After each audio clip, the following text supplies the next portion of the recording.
All right, here are the notes for 7-2, similar polygons. So we are going to be comparing two figures, and they are going to be similar as compared to congruent. So like down here, these are similar trapezoids. Obviously, this one's bigger than that, so we don't call them congruent, but they're similar. Similar, again, will mean they have the basic same shape, but clearly one is bigger than the other. Similar figures. So when you're comparing two figures, one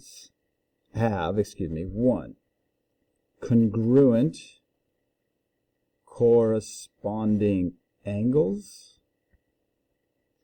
So what we're saying here is all the corresponding angles, whether it's a four-sided figure against another four-sided figure or a three-sided figure with another three-sided figure, all the angles are going to be congruent.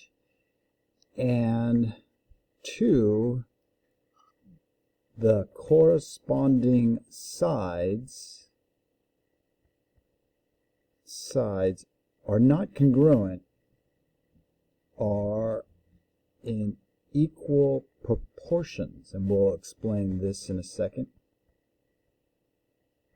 Okay, so the angles are flat out congruent.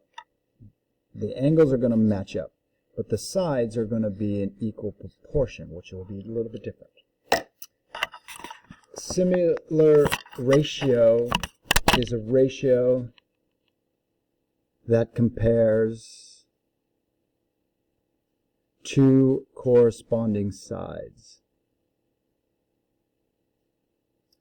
You're going to have two figures, and you're going to maybe compare the base of one figure to the base of the other figure. Okay. Here we go with number one. Sketch triangle XYZ. I really don't know. Just go XYZ here, and triangle MNP. We're just going to sketch these. These are obviously not accurate. And then there's going to be a lot of given here. Given. Angle X is equal to angle M. Angle Y, double tick mark, is equal to angle N. Angle Z is equal to angle P. Also, XY is 12 inches, YZ is 14, and XZ is 16. Also, MN is 18, NP is 21, PM is 24.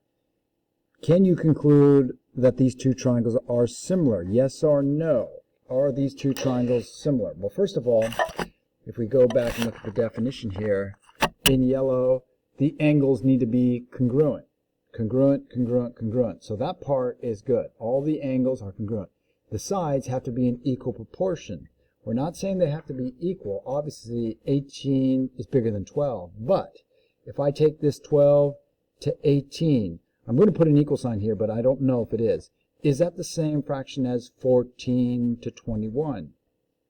And question mark, is that the same fraction as 16 to 24? All of these fractions have to be the same, and then that way the sides will be in equal proportions. Well, let's just divide this by 6, divide this by 6, that is 2/3.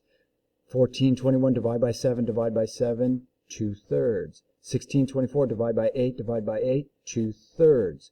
Because everything is 2/3 the size, all the sides, once you reduce it, match up, you would say, yes, these are similar figures.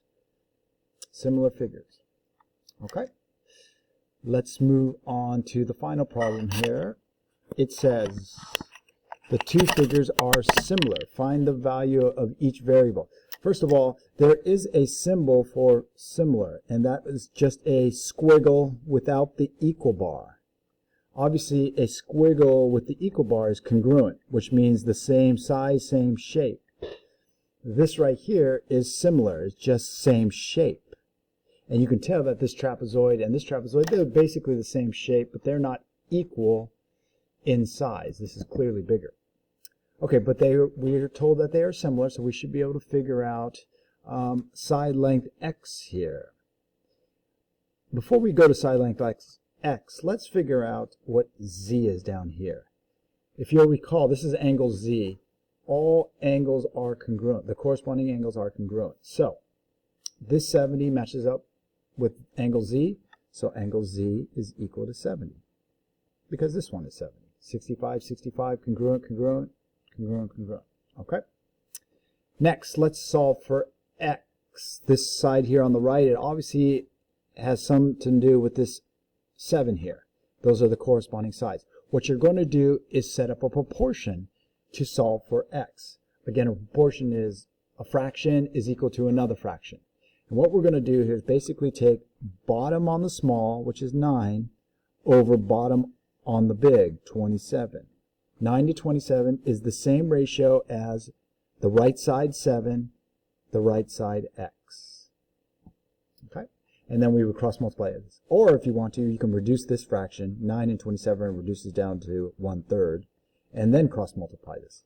X is equal to 21. 1/3. Basically, 9 to 27, this guy is 3 times bigger than this one here. And so if this is 7, 3 times bigger than that is X.